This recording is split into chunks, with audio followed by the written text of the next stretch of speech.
Hello, investor. How are you? Join me as I dive deep into the mystery of what really caused the dot-com crash. I'm breaking down the facts and trying to make sense of it all. The dot-com era, which roughly spanned from 1995 to 2000, was a time of explosive growth and innovation on the internet. It was an era when the internet was still in its infancy, and entrepreneurs were racing to create the next big thing. This period saw the birth of e-commerce, online marketplaces, and a slew of new technologies that transformed the way people lived, worked, and communicated.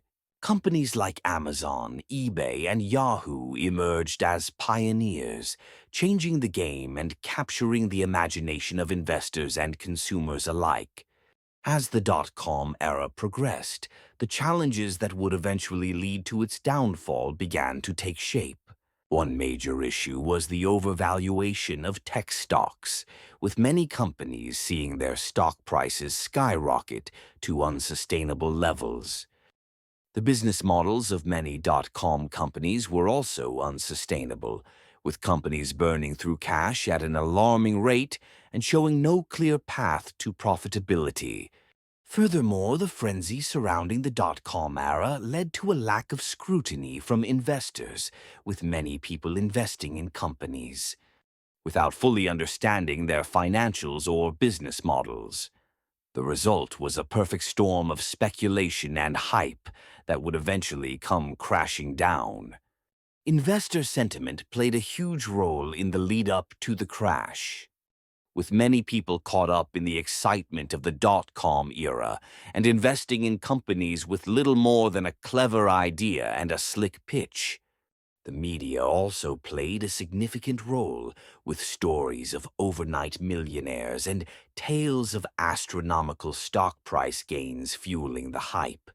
Economic conditions at the time, including low interest rates and a booming economy, also contributed to the speculative fervor.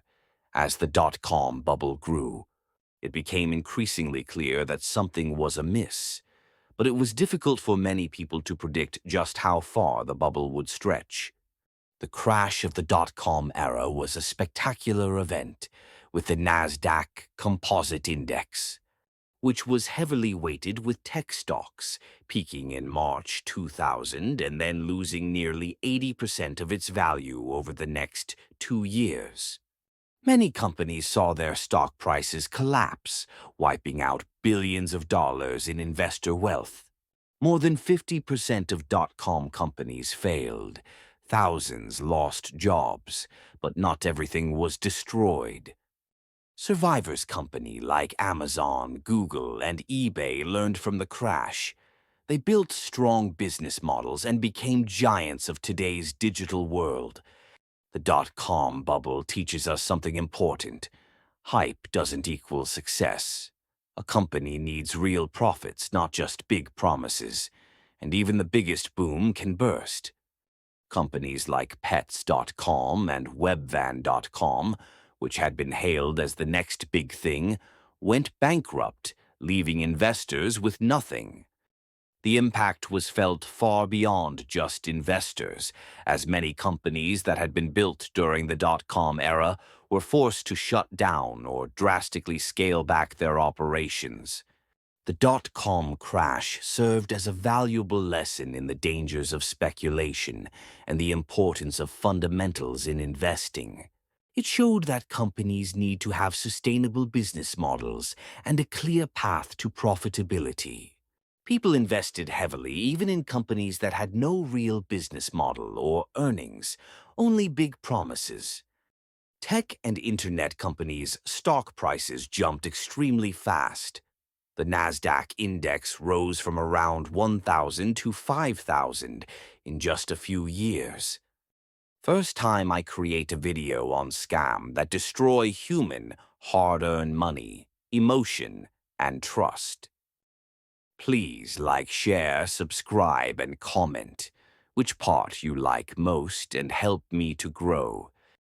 Thank you for watching and comment me on which topic I will make a next video. I was make a video on SBI Bank and analysis, and it's hit all target which I was given. FMCG sector analysis. You can watch both video.